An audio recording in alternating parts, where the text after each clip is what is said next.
globalization may be controversial is the idea from Danny Roderick that globalization and sovereignty and democracy are in some ways mutually exclusive. We can't have hyperglobalization in which we have movement of goods, people, and finances, along with national sovereignty in which countries are able to choose their own policies, along with democracy.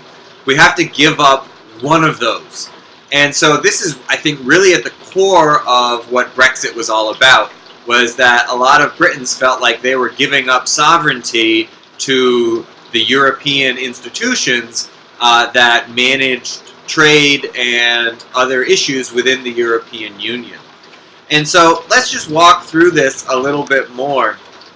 So the idea is if you have national sovereignty, right, and you have democracy at the national level, then you are going to have national economic policies, things dealing with the labor market, dealing with business cycles, and in order to do that, you're going to place limits on labor and capital. You're going to say, all right, well, we can't have a lot of immigrants coming to the country right now, or we can't have capital leaving the country right now, which means that we're not really truly globalized, right? We give up some hyperglobalization.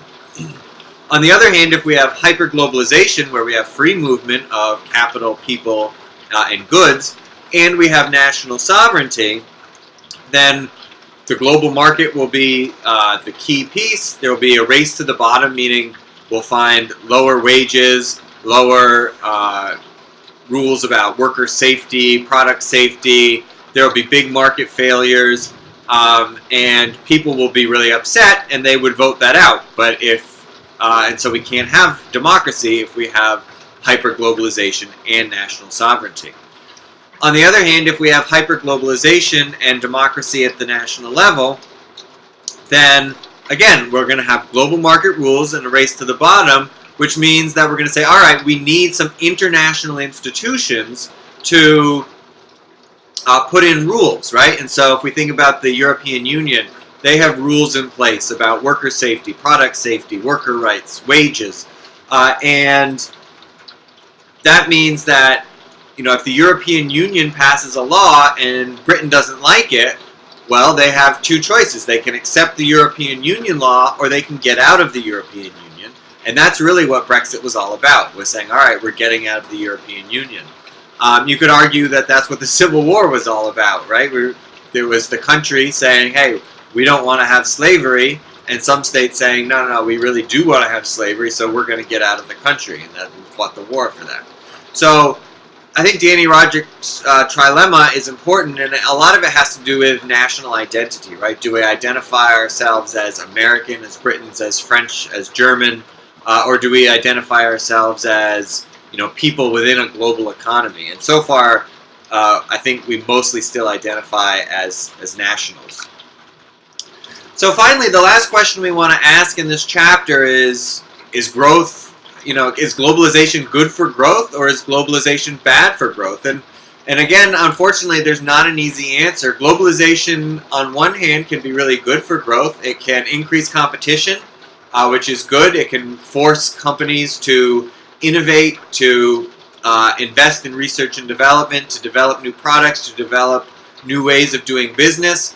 We can get economies of scale because we're selling to a larger market, and so that can lower costs and benefit everybody.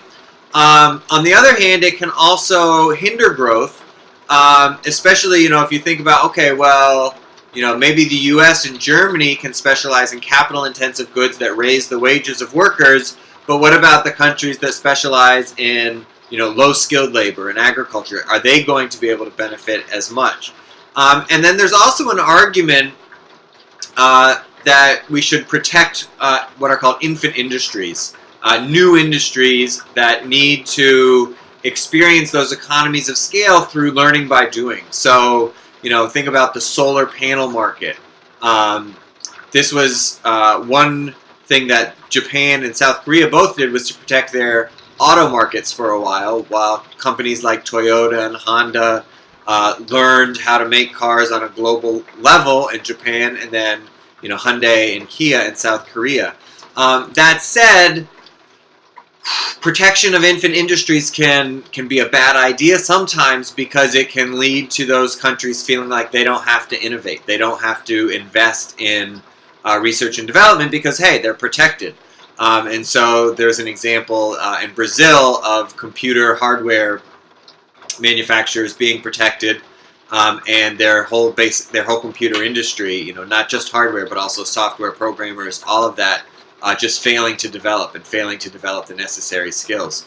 So it can be a really tricky problem from a national level, but one in which that it's important to keep in mind all of the various outcomes that are possible.